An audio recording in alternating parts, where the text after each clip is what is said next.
It's coming up to 11 o'clock on KOIN in Portland. CBS News is next, and then, of course, the Radio Mystery Theater. CBS News. President and Mrs. Ford are preparing to leave Washington for a 10-day trip to Europe. This is Doug Poling reporting on the CBS radio network. While in Helsinki, Finland, Mr. Ford will sign the treaty that came out of the 35-nation European Security Conference. Critics claim the agreement gives tacit recognition to Soviet domination of Eastern Europe. But the president insists America is giving away nothing and is getting Soviet pledges of more freedom for the nations of Eastern Europe. President Ford has another serious foreign policy matter on his hands right now. Turkey has ordered suspension of operations at U.S. bases in that country. The Turks are angry because the U.S. House of Representatives turned down the administration's request to resume arms shipments to the Ankara government. The president has now asked the House to reconsider its action. He said closing American bases in Turkey will work to the detriment of critically important U.S. security interests. House Republican leader John Rhodes was critical of his colleagues who voted to continue the embargo against Turkey. This is about the result that one can expect when 435 members of the House of Representatives try to become Secretary of State. No legislative body in the world was ever designed which could conduct foreign policy. I think it's a shame and a tragedy that two nations which have been as close as ours, our nation and Turkey have been, should have a parting of the ways over a really collateral matter. House Republican leader John Rhodes. More news in a moment. Are you an unpublished author? Do you have a book-length manuscript ready or almost ready for publication? Or do you know of anyone else who is an unpublished author? If so, Vantage Press invites you to write to a leading New York publisher for a free illustrated brochure titled To the Author in Search of a Publisher. It explains how you may have your manuscript printed and published in a matter of months. Just write to GPO Box 1414, New York, New York. Whether your subject is fiction, non-fiction, poetry, or even scientific, specialized, or controversial, this 52-page brochure shows you how to arrange for prompt publication. To get your copy, write to GPO Box 1414, New York, New York. That's GPO Box 1414, New York, New York. If this is your first book, you'll find this free brochure especially valuable and informative. Write to GPO Box 1414, New York, New York. GPO Box 1414, New York, New York. The Apollo astronauts have had to delay their return to Houston. They're confined to sick bay in Honolulu. David Dow has a report. Doctors who have been treating the three Apollo astronauts for lung irritation say it will likely be Monday or Tuesday before the three can leave the Tripler Army Medical Center and fly home to Houston. Doctors emphasize that astronauts Stafford, Slayton, and Brand are in stable condition, in good spirits, and feeling well. But they said 3 days, sometimes less, was usually a minimum amount of time to observe their condition to ensure it did not progress. We're very optimistic, said Dr. Peter Bartoloni, Chief of Medicine at Tripler Hospital, adding that there's no indication so far that the mild lung irritation will lead to a chronic condition. The doctors suspect but aren't sure that the three men inhaled byproducts of combustion and some nitrogen tetroxide during the descent of their spacecraft Thursday. And they want to make sure that doesn't lead to pulmonary edema, fluid in the lungs, which could take several days to develop. The physicians have ordered the astronauts to remain in bed much of the time while under observation, allowing calls to their families. David Dow, CBS News, Honolulu. 22-year-old Stephen Smith has been released unharmed after being held for 67 days by rebels in East Africa. Officials at Stanford University, where Smith is a student, announced he's been freed by rebels in Zaire. Smith and 3 other students were abducted May 19th at a camp in Tanzania. The others had already been freed. A Stanford professor involved in the negotiations for the release of the students said it was mutually agreed upon that the terms of the release remain secret. In Portugal, the armed forces rulers have announced creation of a 3-man panel to run that nation. The troika will be made up of the nation's security chief, its premier, and president. Inclusion of communist-oriented Prime Minister Vasco Gonçalves is seen as a serious setback for the moderate forces in Portugal. Now this message. I'm standing at a drug counter looking at hemorrhoid medication labels. This one contains only petroleum jelly, a lubricant that soothes. This one, Preparation H, has more and does more. Preparation H not only brings prompt temporary relief in many cases from occasional pain and itch, but very importantly, Preparation H actually helps shrink swelling of hemorrhoidal tissues caused by inflammation. Yes, Preparation H goes beyond soothing, has more, and does more. Ointment or suppositories. Use only as directed. Hearts wants to round up every roundworm in town and run them out before they run your dog down. Roundworms can strike your dog or cat. Get rid of them safely with the Hearts Once a Month Wormer.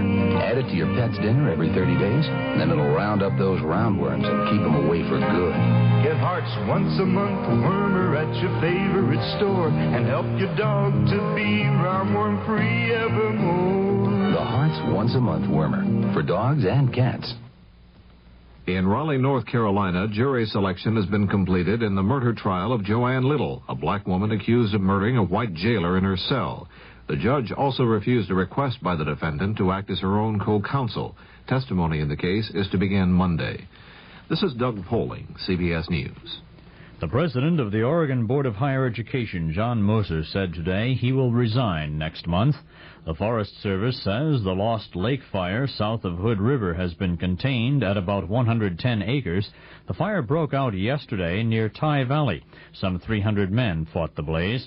Former Oregon Governor Tom McCall says he might take the job of Secretary of the Interior if it is offered to him, but that he doesn't expect it will be. The incumbent, former Wyoming Governor Stanley Hathaway, has resigned for health reasons. A self-contained water purification plant has been purchased by Crater Lake National Park. The plant can purify 80,000 gallons of water a day. It is needed because of severe pollution in the park's main water supply. Hundreds have become ill as a result. The park has been closed, and there is no word on when it will be reopened.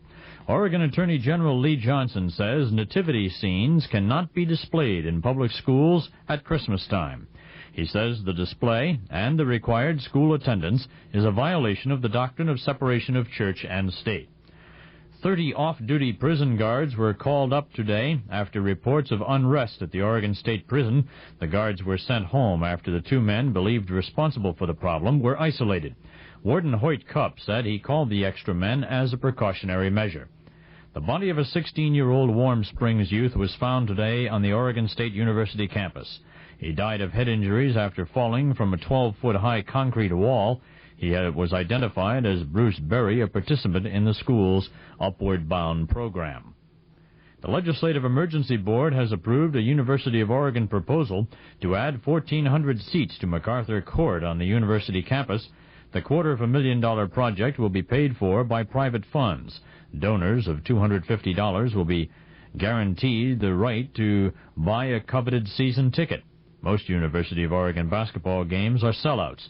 Donors would get 1,000 of the seats, while 400 would be reserved for students. The weather for Portland, Vancouver: fair tonight, sunny and hot Saturday and Sunday. Lows in the upper 50s, highs 90 to 95 degrees. Northwest winds at 10 to 20 miles per hour, decreasing at night. Chance of measurable rainfall 0 through Saturday. The temperature right now in downtown Portland stands at 70 degrees. That's KOIN News to 11:08. I'm Bill Garrity. The CBS Radio Mystery Theater presents...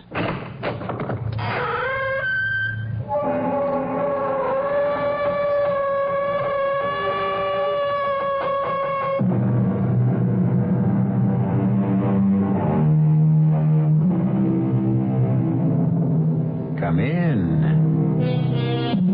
Welcome. I'm E.G. Marshall. Ancient civilizations are remembered for a variety of reasons. Egypt for her pyramids, the grandeur that was Rome, the glory that was Greece. But how about our own civilization? Sometimes in my darker moments, I wonder if perhaps ours won't be remembered as the creators of the sleeping pill, the little pellets that have brought surcease from care to so many, and, unfortunately, death to so many others. All this he needs is a good cameraman, and we could make a film. Please, Jenny, control your sense of humor. And here, take this pill. I never take pills. It is just to help you through the final rite. The making of the mark of the Walpurgis Club. That way, I promise, you won't even feel the heat of the branding iron.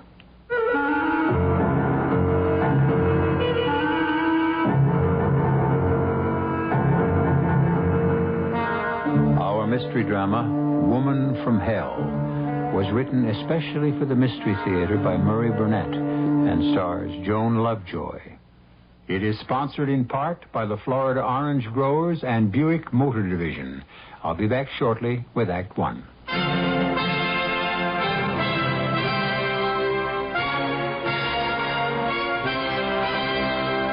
In God we trust. America speaks.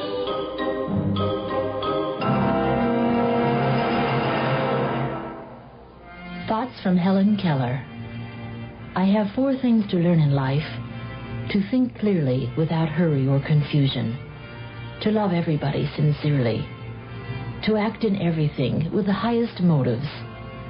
To trust in God unhesitatingly. I long to accomplish a great and noble task, but it is my chief duty to accomplish humble tasks, as though they were great and noble. The world has moved along not only by the mighty shoves of its heroes, but also by the aggregate of the tiny pushes of each honest worker. Presented by the Catholic Communications Foundation. Do you think a computer programmer needs the use of his legs? New York University doesn't. They hired a man who's almost totally paralyzed. Yet they'll be the first to admit Tom Clancy's one of the best computer programmers they ever had. Of course, Tom Clancy's just one person, but there are millions of men and women in this country very much like him. People who have accepted their disabilities and come through rehabilitation with skills, determination, and a sense of responsibility. Yes, Tom Clancy's got a very good job. But what about all the others?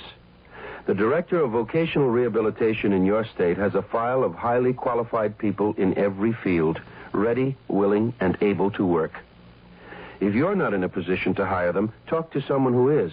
And next time there's in your company, ask him to write the Director of Vocational Rehabilitation. His office is in your state capital. A public service message brought to you on behalf of the Department of Health, Education, and Welfare and the Advertising Council.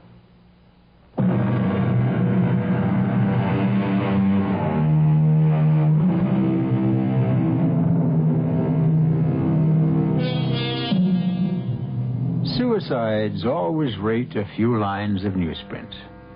But every newspaper headlined the shocking and totally unexpected death of the legendary superstar Jennifer Grinnell from an overdose of sleeping pills.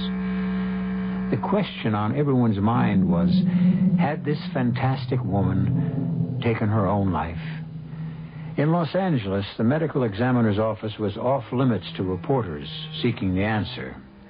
One man, however, had been admitted, given a report, and now he walks slowly down the long corridor out of the building and into the bright California sunshine.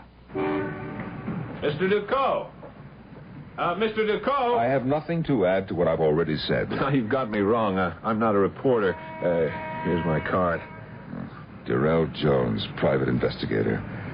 I have no need for a private detective. But I need you. You see, someone's hired me to look into this death. Then I'm not the only one who feels there's something very strange about this so-called suicide? You can say my client has some doubts. And who's your client? Now, come on, Mr. Ducot. You know that information must be confidential. Good day, Mr. Jones. No, wait a minute. Where are you going? To my car. It's in the parking lot. Okay, if that's the way you want to play it. Have you ever thought how much better your chances are of proving your wife didn't commit suicide if you had some professional help? That was my introduction to Mr. Darrell Jones. Other introductions are in order. My name is Lawrence Ducot, the man who accompanied Jennifer Grinnell through life. Her only husband. But a husband who remained so discreetly in the background throughout her flamboyant career that only her intimates knew she was married. Nevertheless, I loved her, and I could not allow the world to believe she'd taken the coward's way out. And so I found myself in a quiet restaurant, drinking coffee with Durrell Jones. I'd like to know why you're so sure that Jennifer Grinnell didn't commit suicide. I should know. I was married to her. We lived apart, but we kept in touch. Oh, give it up, Ducot. You're never going to make anyone believe you and Grinnell had a close relationship. I was under the impression you were going to be of some help, but you're just the same as the police. I don't know why you bothered to ask me to talk. Because I'm getting paid to do a job, and you've made a lot of waves by going around insisting she never would have killed herself. I'm no expert, but don't most suicides leave a note? Not all of them, but more do than don't. There was no note. A point, but not conclusive. Do you believe in extrasensory perception? Now, there's something that would look great in my report. No hard evidence, but husband says that his ESP tells him Grinnell was murdered. How about a tape recording? You have a tape proving she was murdered? No, not exactly, but if you want to come out to my house, I think you'll find it interesting.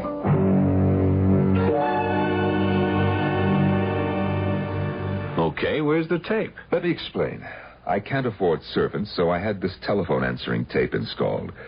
And since Jenny and I spoke frequently, I've kept a tape recording of every phone call. Very clear. 10 days ago, I called her. Here's the call. Here are her words.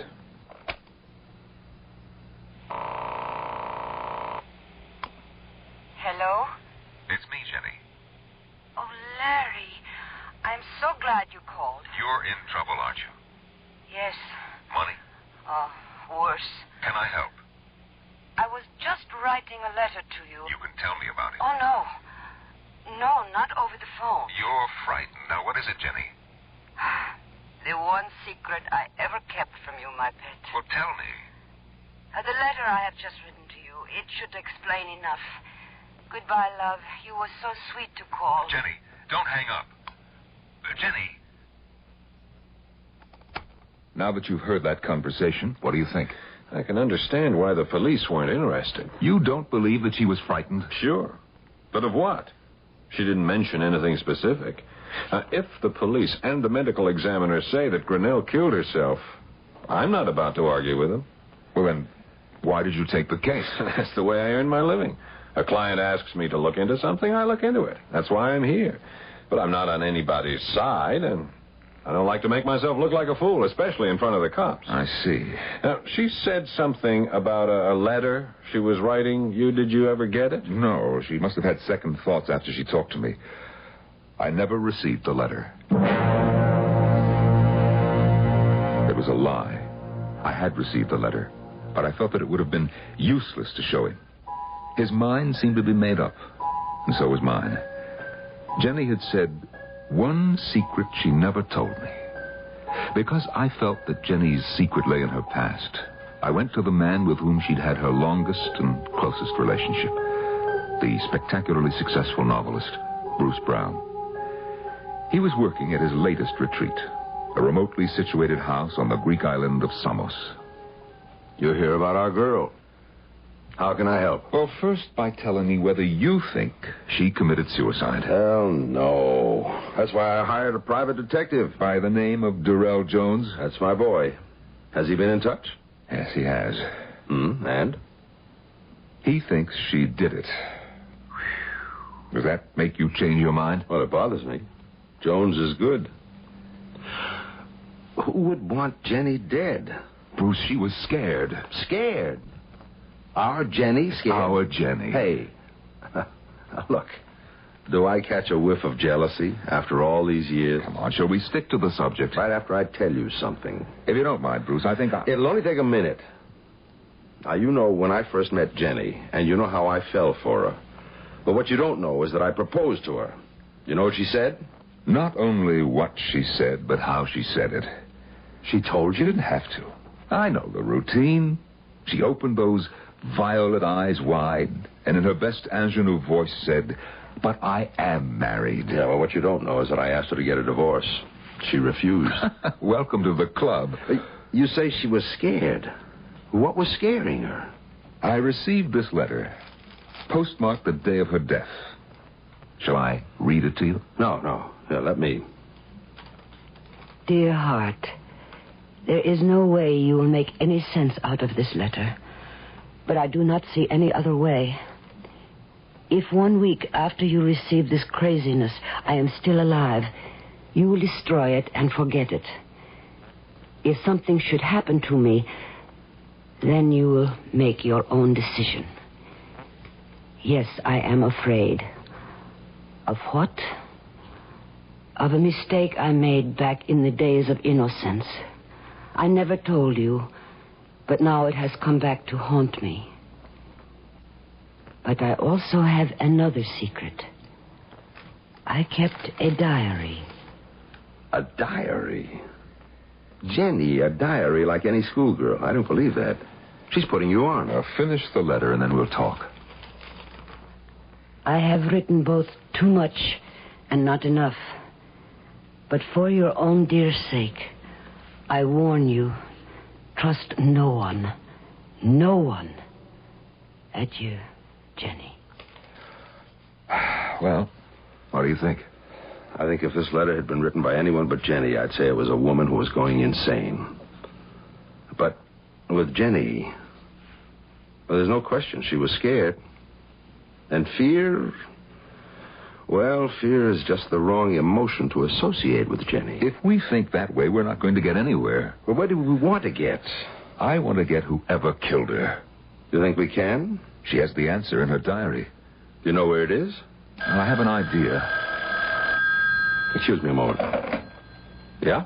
Bruce, this is Jones. Yes, Jones. You got something on the Grinnell case? Look, I'm calling to tell you that there is no case. The dame took an overdose of sleeping pills, period. There wouldn't have been any talk at all if it weren't for her husband. He made news just by turning up. Very few people knew that she was still married to him. Well, did you talk to him? Oh, sure. I even listened to a tape of a phone conversation he had with her, but that just proved she was upset. Larry, did you show Jones the letter? No. Hello? Hello, you still there, Bruce? Yes, I'm still here. Oh, look, I haven't got a single clue that points anywhere except to suicide. Okay, you've made your report. I want you to stay on the case. For how long? Until I tell you to quit, or until you tell me you're quitting. Okay. You're paying a hell of a price for what I think is plenty of nothing. I understand. You keep pitching, and I'll keep the money coming. Bye. Well, you heard, Larry. Yeah, I heard. He's convinced it's suicide. I'm glad you didn't tell him about Jenny's note. Well, I didn't because you didn't, and come to think of it, why didn't you? Because Jenny specifically wrote for me not to trust anyone. But you've already disregarded that bit of advice by telling me. What Bruce Brown said was true. But I hadn't told him everything. I hadn't told him that Jenny's favorite song was La Vie en Rose. Or that I felt Jenny was trying to tell me something about the diary and how to locate it. That's why I stood on the cobblestones outside Rene Pergamo's florist shop on the Rue Clichy just 2 days after I talked with Brown. Rene's window, with its usual bounteous and beautiful display, brought back memories. And as I stood there, Rene himself came rushing out. Monsieur Duclos, monsieur, may I express my condolences and shock at this sad news. When I heard, I could not believe. I know, Rene, thank you. Come inside. You're most welcome, mon ami, and expected. Expected? But of course. A few days ago, this little package arrived from Madame, addressed to you and marked, hold for arrival.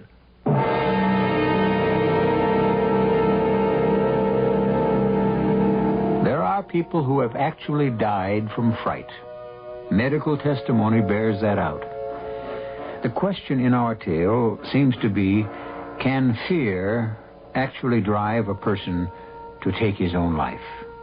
A logical answer would be, some people. But would a woman like Jennifer Grinnell be driven to this act of desperation? We'll be back with the answer right after these messages. Come on, America, refresh the natural way. Have a glass of summer juice any time of day. Hi, Anita Bryant here for Summer Juice. 100% pure orange juice from Florida. 100% pure, yet costing the same or less than many carbonated and synthetic beverages. Now that's pure value. Orange juice, America, summer juice. From the Florida Orange Growers. Billions of dollars are spent each year to keep people on welfare. A lot of them want jobs, but don't have the skills to get them. I want my child to have a future. If you've got jobs to give, you can give disadvantaged kids the training they need to get off the welfare roll and onto a payroll. The way to get this country working is to get people working. So if you have a job to give, call the National Alliance of Businessmen. Help America work. A public service message of the Advertising Council.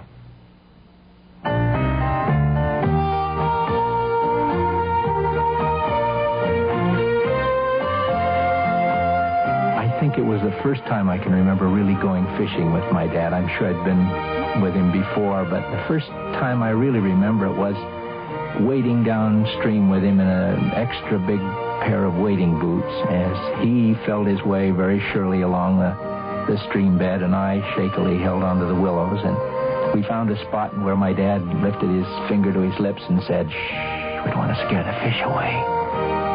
And then I remember that fish, the biggest fish I'd ever seen in my life, and it was on the end of my line. And my dad, boy, was he proud. I'll never forget that as long as I live. Give your children everything. Give them your time. A thought from the Church of Jesus Christ of Latter-day Saints, the Mormons.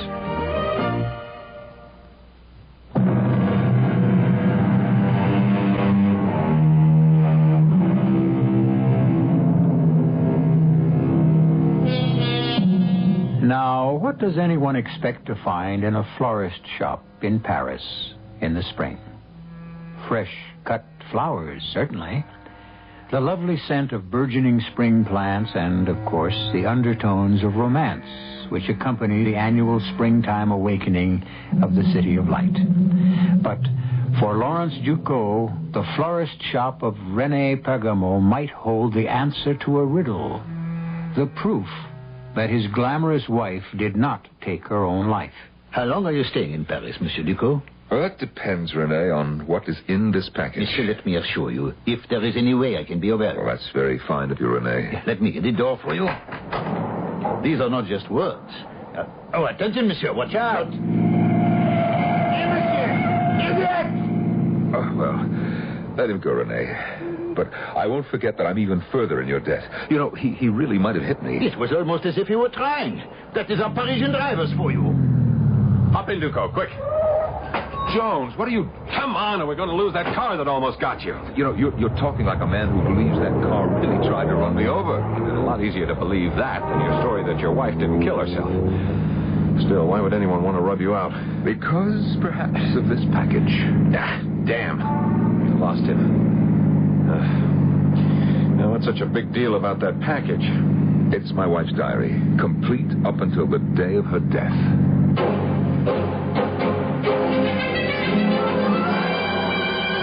Do you intend to follow me wherever I go from now on? I think you need protection, Ducot. Well, maybe, but I can't afford your fee. Don't let the fee worry you. I'm already being paid.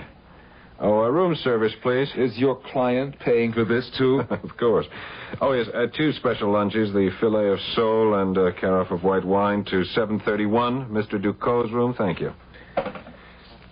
If you've really got your hands on her diary, it might change a lot of things, but somehow I never thought of Grinnell as the type who'd keep a diary. Yeah, well, for once we're in agreement, but...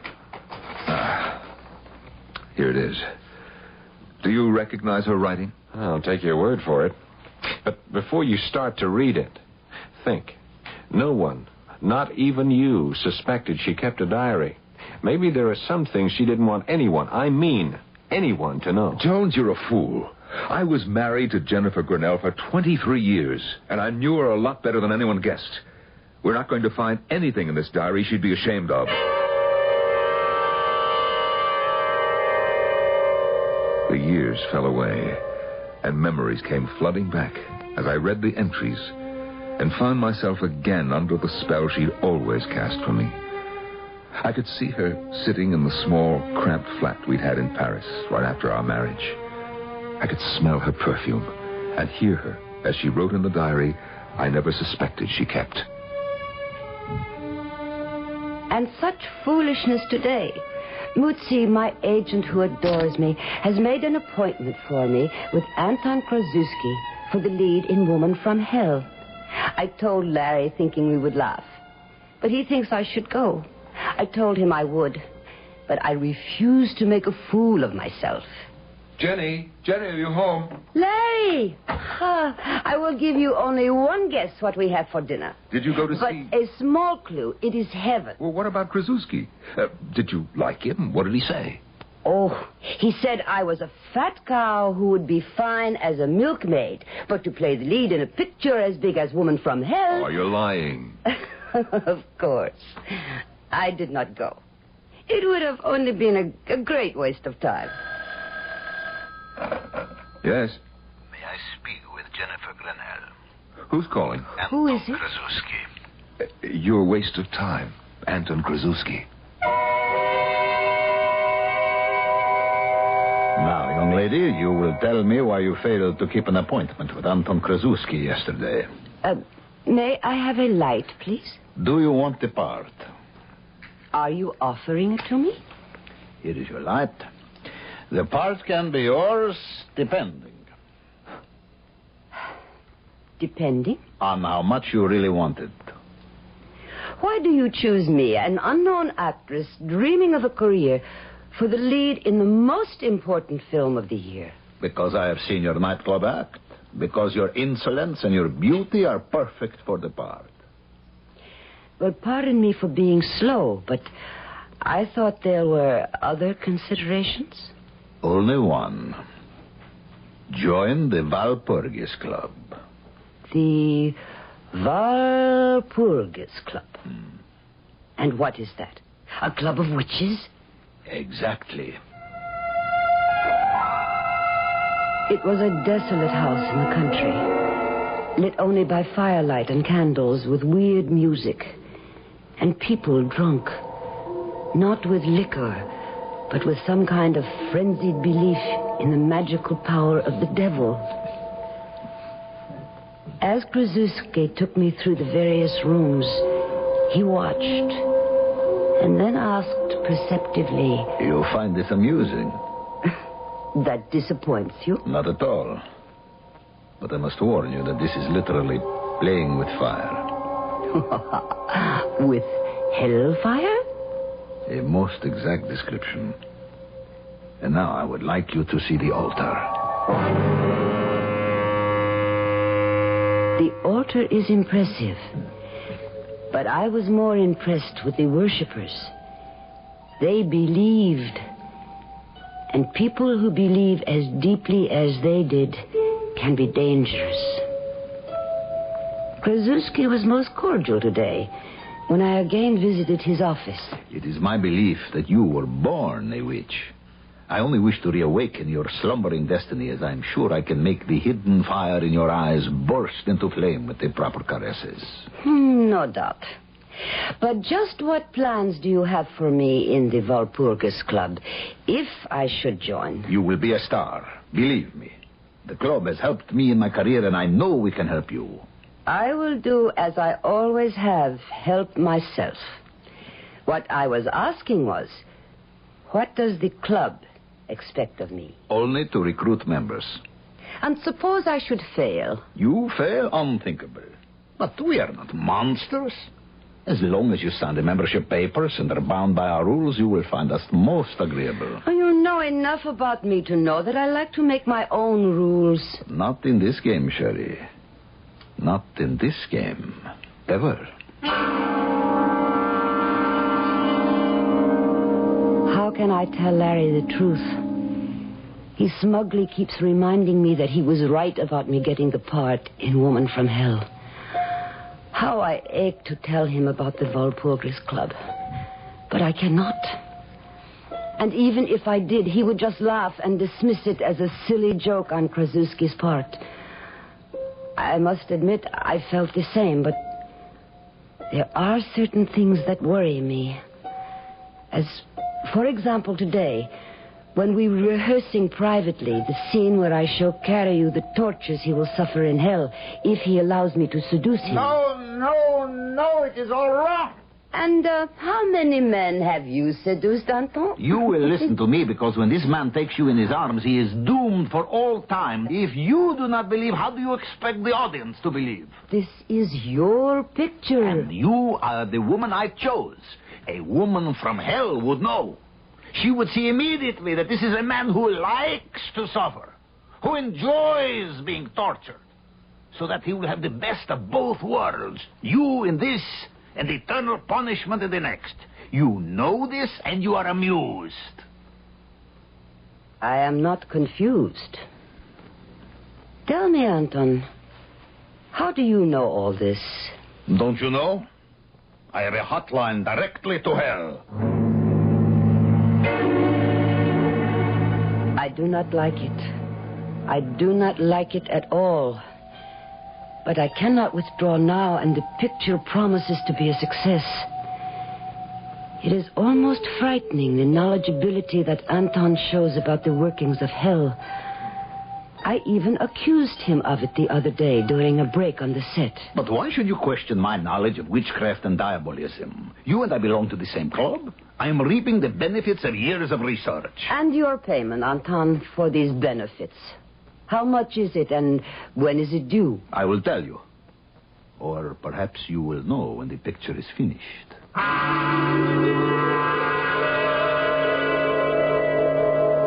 I loathe fidgety men, and Anton has become extraordinarily fidgety. He has also become a bore about other men. He blames everything upon Hollywood and the Klieg-lit frenetic quality of our success. But this is nonsense, and he knows it. When are you seeing him again? You mean Bruce? You are forgetting an obligation to the club to which we both belong. I cannot help it if I am not a good saleswoman. Isn't that an understatement? Your record is immaculate. Not one convert to the Walpurgis Club since you became a member. Remember, I warned you about the possibility of my failing. I remember. And now it is I who have to warn you. Either Bruce Brown becomes a member, or you will suffer severe consequences. They overestimate my influence on Bruce. They know just how infatuated with you Bruce is, and you have never really believed, have you, Jenny? And you won't until it is too late. However, we have a problem. We? Do you mean you, the club, or me? All of us. You remember Jacqueline Fournier? Of course. Then you may also remember that she was announced for the part that I gave you in Woman from Hell. Must we go through this ancient history? I am afraid we must. You see, she has heard rumors about the Walpurgis Club, and she threatens to do a whole expose, claiming you got the part through witchcraft. Let her. The club does not think that would be wise. Then let the club stop her. That is just what they intend to do. Fournier can be appeased. With your influence, you could get her a part in a picture and she would be happy. I do not pay blackmail. I told them what your answer would be. But, Jenny, for your own sake, get Bruce Brown to join the coven.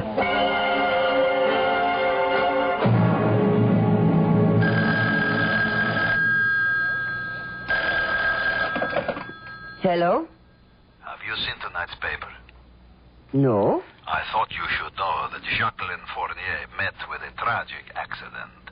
Her car ran off Mulholland Drive and crashed. She died almost instantly, which, of course, is something to be thankful for.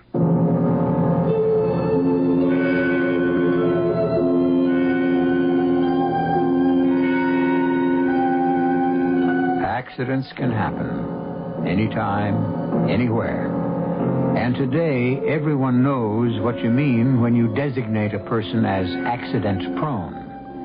On the other hand, would we be so willing to say someone was accident-prone if we knew that a coven of modern witches wanted that person dead?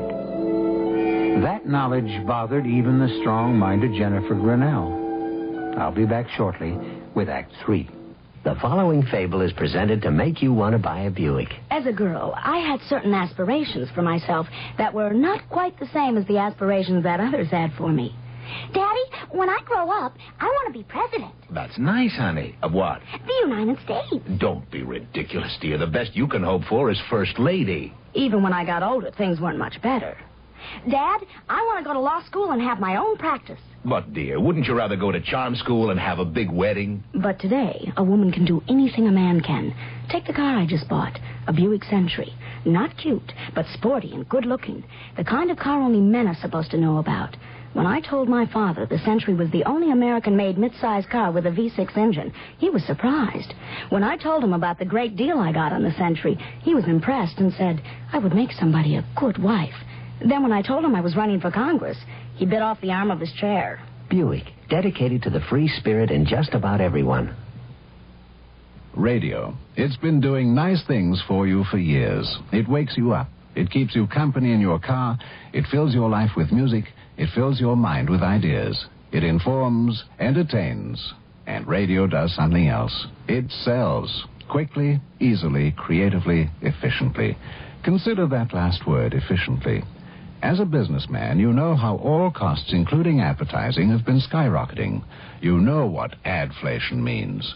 A major advertising agency has just reported that line rates for the largest metropolitan dailies in the top 50 markets rose 12% over the past year.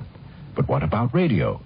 The same study revealed the cost for buying radio in the top 50 markets increased only 3%. What else can you buy today that only costs 3% more than it did a year ago? Get radio selling for you. Call this station.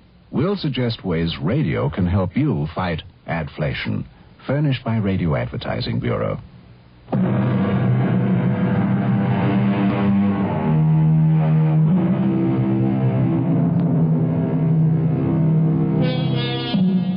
One of the most famous and dramatic moments in the theater occurs in the play Peter Pan, when the actress playing that immortal boy turns to the audience and asks them to applaud if they believe in fairies. Invariably, the house breaks into a storm of applause. However, would the audience response be the same if the actress asked for applause from those who believe in witches?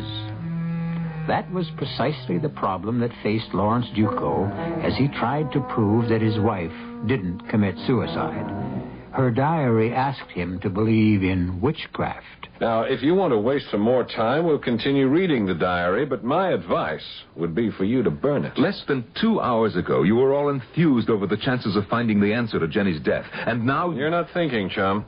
You started all this because you wanted to clear the stigma of suicide from your wife's name. And I still do. Even if you now brand her as a believer in witchcraft, a wheeler-dealer in the occult who built her whole career upon a deal with a coven of modern witches? I don't see that it has to be put just that way. And I'll make my decision when I've finished reading the whole diary. And so I reopened Jenny's diary and again found myself reliving those days when Jennifer Grinnell was Hollywood's biggest star, and I, her husband, was a forgotten man, while her romance with America's favorite writer, Bruce Brown, headed the list of items in every gossip column. Hello? Jenny, it's me. I'll pick you up at the usual place at 9. Oh, that is not possible, Bruce. Why, what's up? I thought we had gone beyond questions. Well, I thought so too, but that was before we stopped seeing each other. Or haven't we stopped seeing each other? More questions? I'll pick you up at 9. No, not tonight, really. Tomorrow? I suppose I owe you that much, love. You don't owe me a thing, and I'll explain when I see you tomorrow. Tomorrow will be the last time I see Bruce. It is something I have refused to face for too long now. But I am afraid I believe that the Walpurgis Club is an evil and vicious thing. If they are not witches with supernatural powers, then they are criminals. Because I cannot believe that Fournier's car crash was an accident. And I will not even talk to Bruce about joining. Poor Anton. I must lie to him. Or maybe not. Maybe the truth would free him.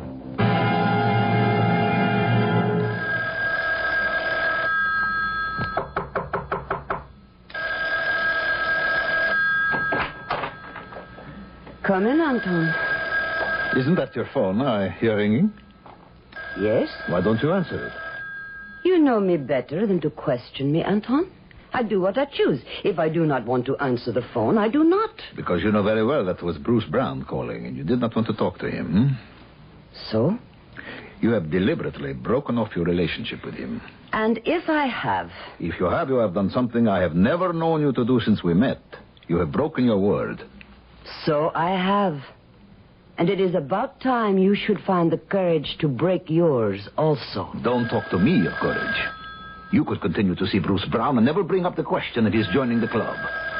But that way you might get him into trouble if the club members are really witches and warlocks. So you take this coward's way out, and it ruins me.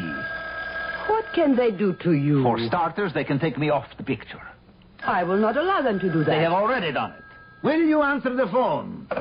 What do they expect to gain by punishing you? First, discipline for the ranks. I was the one who recruited you, and that was an error. 2, they think perhaps out of a feeling for me, you will change your mind about trying to recruit Brown. Ridiculous. Yes, I know. But you will suffer, too. Just wait until you see the new director. At this point, I closed the diary. Jones looked at me inquiringly. Had enough, Ducot? Now I understand what Anton Krasuski was trying to tell me. You went to see him. When? As soon as I heard he'd been taken off Jenny's picture and replaced by Luigi Forelli. You seem to be pretty buddy-buddy with a lot of your wife's lovers. We had a lot in common. Would you like to hear what happened when I went to see Krasuski? Well, I'm still on the case, and my report has to be written. Go ahead. Of course, you never knew Krasuski, so you wouldn't have noticed, as I did, the changes as I approached his house. It used to be crowded and well lit. And this night it was empty and almost deserted. I crossed the driveway, rapped on the door. Larry, come in. It is very nice of you to come and see me. What happened? Why did they take you off the picture? They said they wanted a director who would be less dazzled by Jenny. Well, that's nonsense. Jenny's the star. You did 2 great pictures with her. Nevertheless, they seemed to be logical when they chose Forelli. Do you know any director who is less dazzled by Jenny than Forelli? He hates her. And she him. It almost seems as if someone wants to ruin Jenny and her career. And me, no? Here. Look inside my forearm. Wait till I roll up the sleeve.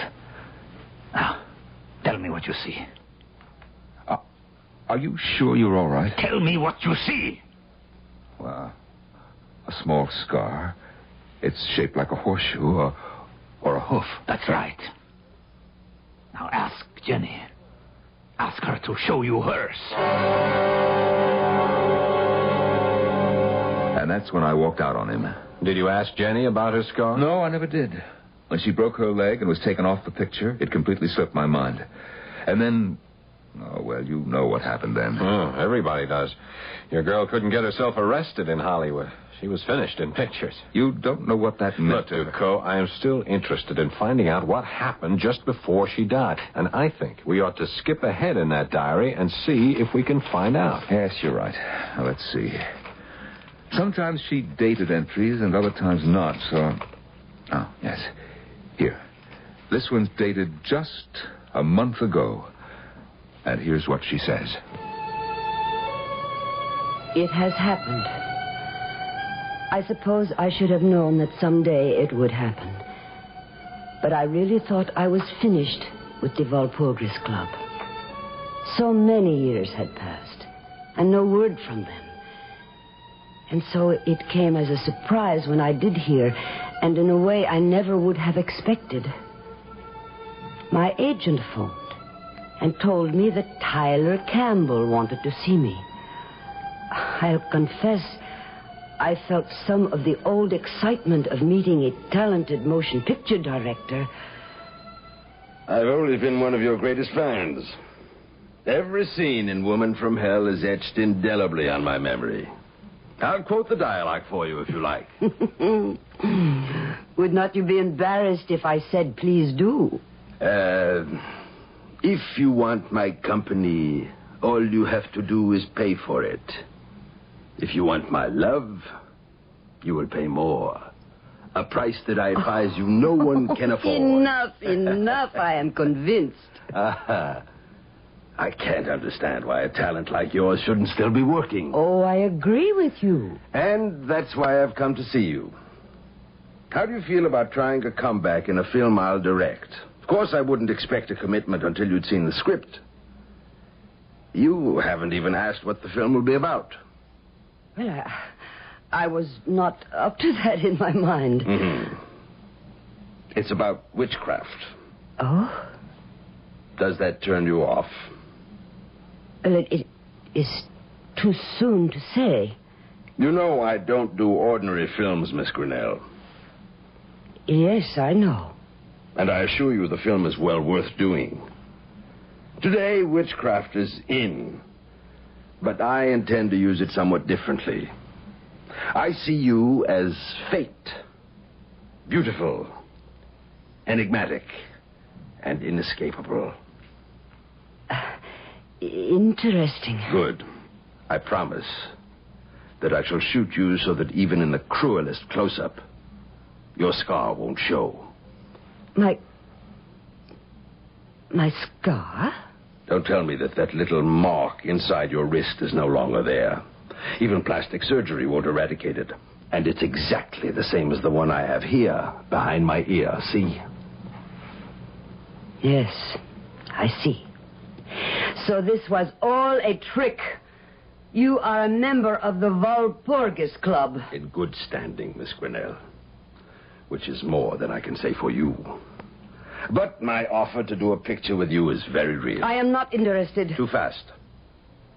You make a decision before you know any of the facts. We have nothing more to say. I suggest you listen. If you think you've paid your dues in full, you're mistaken. You betrayed us. And you betrayed your oath. I am finished with you and with the club. And you will be.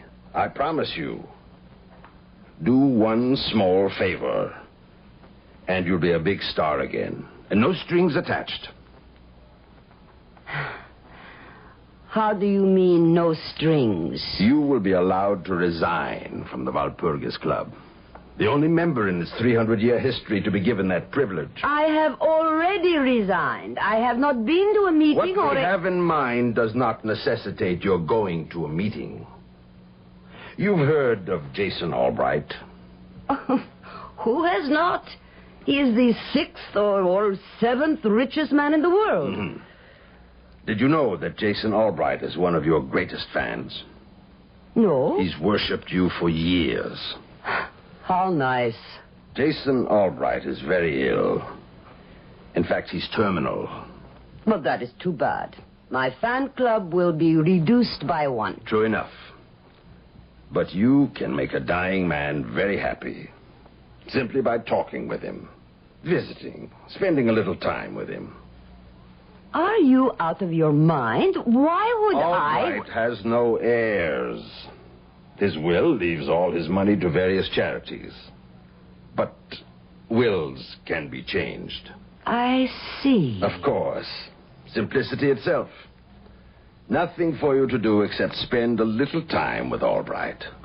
Be your charming self and persuade the old man that the Walpurgis Club is worthier than all of his other charities put together. Precisely. Couldn't have put it better myself. Before you answer that, I have a feeling it will be Jason Albright.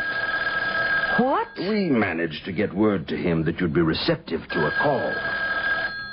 I see. Hello. Who is this? No, this is not Miss Grinnell. She is not at home. She will not be in for some time. No, I do not know. Goodbye. That, Miss Grinnell, was very foolish. I want you to think carefully. Think what a small thing we're asking of you. And then consider the alternative. We can make things very definitely unpleasant for you, Miss Grinnell. Think it over. How long do I have to think? We can give you only 12 hours. And then we'll be here for your answer.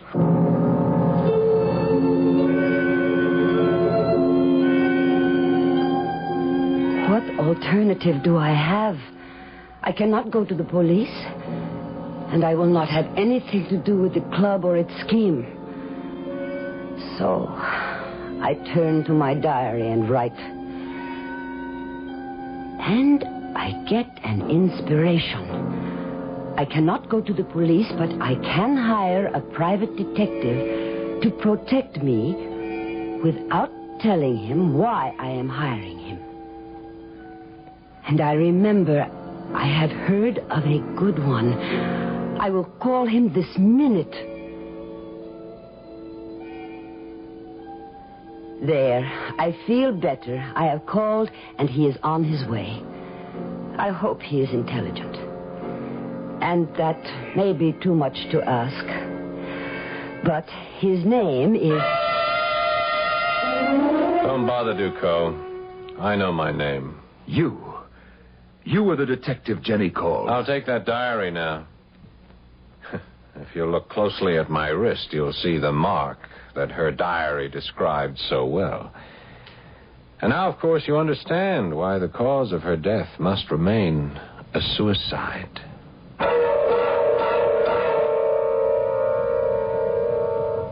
Now, I know there are some scholars in the audience who will say that Walpurgisnacht, the witches' Sabbath night, named after St. Walpurgis, is a fake. And the Walpurgis Club, therefore, must also be phony, for the simple reason that St. Walpurgis was an English woman who never committed an evil deed in her life. I'll be back shortly with some more thoughts on witches and witchcraft.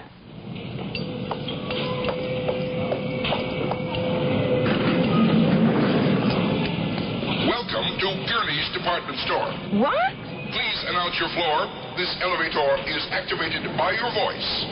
I want the maternity shop. At 12th floor, watch the door. Are you pregnant? Yes. Are you sure you're a recording? I am a recording. Have you seen a doctor? Yes, at the beginning of my pregnancy, and I'll see him often during it. Do you plan to follow his advice? Of course. I'm not going to take any medicine unless he prescribes it. I'll get plenty of rest and do some moderate exercise. And what about your diet? I'll eat the right foods. Foods that are good for me and good for my baby. 12th floor, maternity. Thanks. A recording.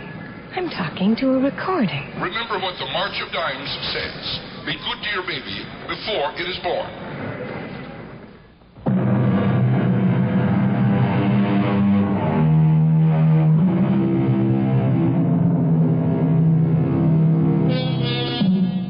Witches and warlocks have been part of man's history and development since the beginning of time. And frightening demons and demonology abound in the history of civilization. And also in man's progress, scientists for years have solemnly announced that there are no demons, no witches. Then why do these myths persist? I think perhaps because we need them. If they really don't exist, then we'll invent them to answer this need. It's something to think about till next time. Our cast included Joan Lovejoy, Norman Rose, Mandel Kramer, Paul Hecht, and Nat Polan. The entire production was under the direction of Hyman Brown. And now, a preview of our next tale. How long does murder keep fresh? Forever. Even 20 years? Whose murder? He killed a priest. A priest? Father Jim Morgan, what have you got? What do you got? You got my word that your sentence will be cut. I made deals while you was in diapers. Now, we'll do it this way. My mouthpiece has to meet with a DA. Get dotted, and all the T's get crossed. How do I know you got anything? Only 3 guys know about something that could sit Mike Perry down in a chair. Mike, me, and Pop Morrison. I like you, copper. But first, my mouthpiece has to tell me we got a deal. Radio Mystery Theater was sponsored in part by Buick Motor Division and by the Florida Orange Growers. This is E.G. Marshall inviting you to return to our Mystery Theater for another adventure in the macabre. Until next time, pleasant dreams.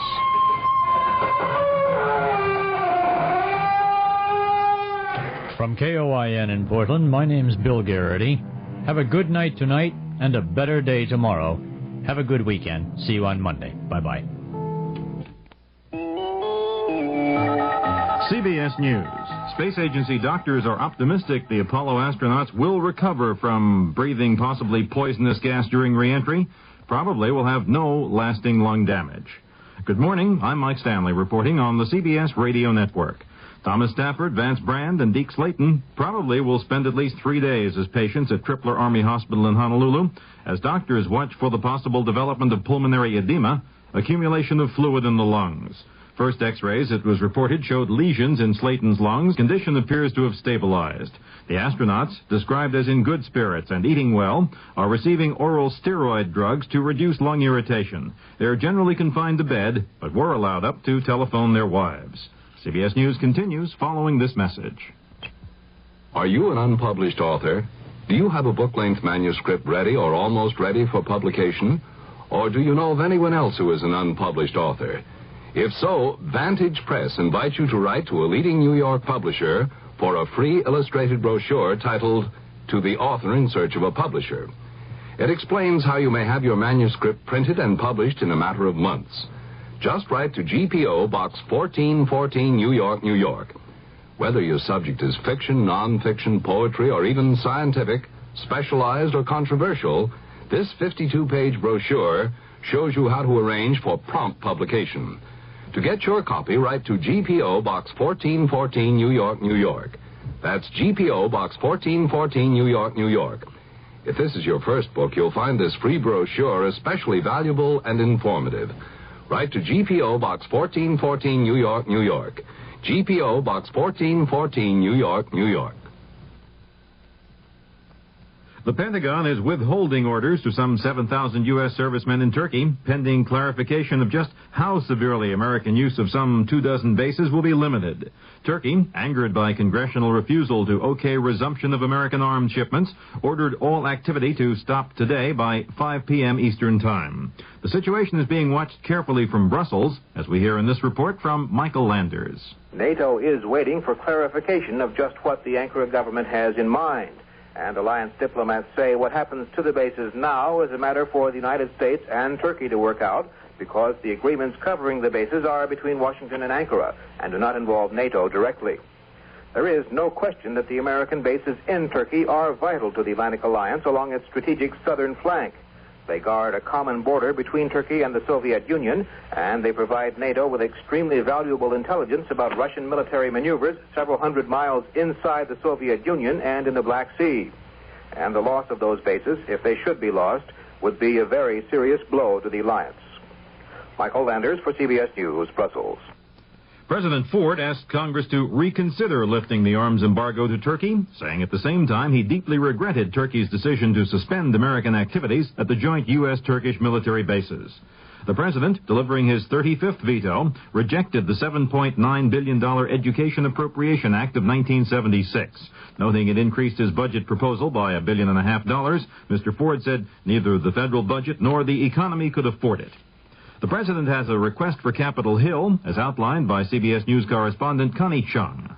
President Ford reluctantly asked Congress for an additional $3 billion to continue funding the food stamp program for the remainder of this fiscal year.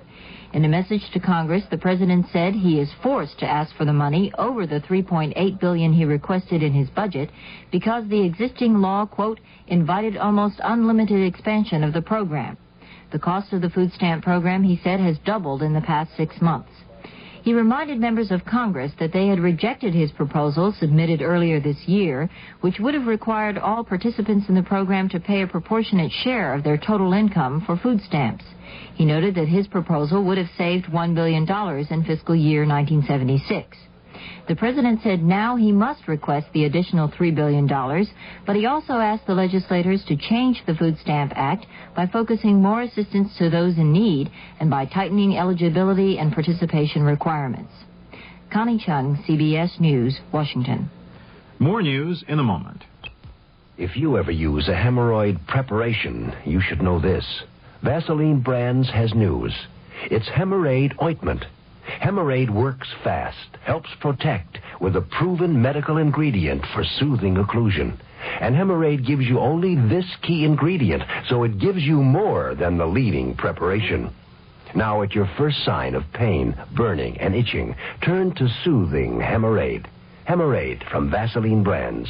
Use only as directed. It doesn't seem like it, but it's been 25 years since Yul Brynner debuted as the King of Siam in The King and I on Broadway. Well, the King is back, shaved head and all, in a musical tale of Homer's classic Odyssey. This is Jerry Dunphy, your host for Entertainment West, heard every Saturday over most of these CBS radio network stations. Tomorrow I'll be talking with Brynner about the origins of his famous shaved head, his lack of vanity, and his strange definition of work. That's Entertainment West tomorrow on the CBS radio network.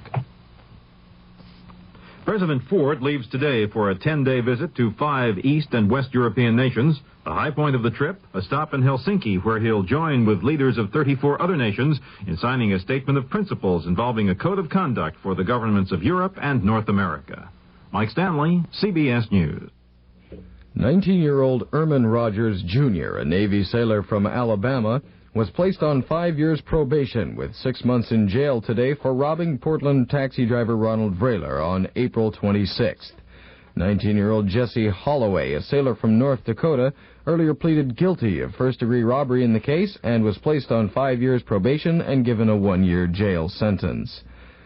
The Socialist Workers' Party has appealed to Portland Mayor Neil Goldschmidt to order Police Chief Bruce Baker to make public any intelligence files on the party and its political candidates police have accumulated. John Studer, party chairman, says he's convinced the Police Bureau has files on the party, the Young Socialist Alliance, and several socialist candidates. Baker, in reply to a June 17th written request to inspect such files, says it would be, in his words, improper even to say whether the Bureau has any intelligence files on the party. A Portland woman who alleges she was denied a job as a grocery checker because she is a woman has filed a class action discrimination suit in U.S. federal court in Portland against Fred Meyer Incorporated. Phyllis Cohen charges Fred Meyer also denies equal promotional opportunity to women in its food departments and other departments. A prisoners' strike at the British Columbia Penitentiary may continue until Monday night. A prison union committee spokesman says the strike was originally to last 2 days, but the spokesman says nothing positive has taken place, so it will continue. Prison officials say the strike, which began Wednesday morning, has been without violence. The differences between the Spokane School District and its 1,500 teachers will be examined by an impasse committee next week. The state superintendent of schools has appointed the committee to work with the negotiators in the state's second-largest school district. A Northwest climbing team is on its way home after failing to scale the world's second-highest peak in Pakistan. The team, headed by Jim Whitaker of Seattle, had attempted to climb the 28,700-foot mountain known as K2, but 20 days of severe storms stopped the climbers from reaching the top. At last report, the team is waiting at Skardu, about 200 miles north of Rawalpindi, for transportation home. Another cover-up is going on, and this time it's the tavern and bar owners who aren't happy about it. A Washington Liquor Control Board ban on topless table dancing has gone into effect. Although one court has already upheld the regulation, the tavern owners are preparing to appeal the ruling. The weather for Portland, Vancouver, and vicinity, sunny and hot today and Sunday. Highs both days 90 to 95. The lows at night will be 55 to 60. Winds northwest 10 to 20 miles per hour today. The chance of measurable rain is near zero today and tonight. I'm Pat Callahan. That's the news. Now more bright and beautiful music on KOIN and KOIN FM stereo in Portland. You've been listening to the OTR Gold Network. Find more classic radio at otrgold.com.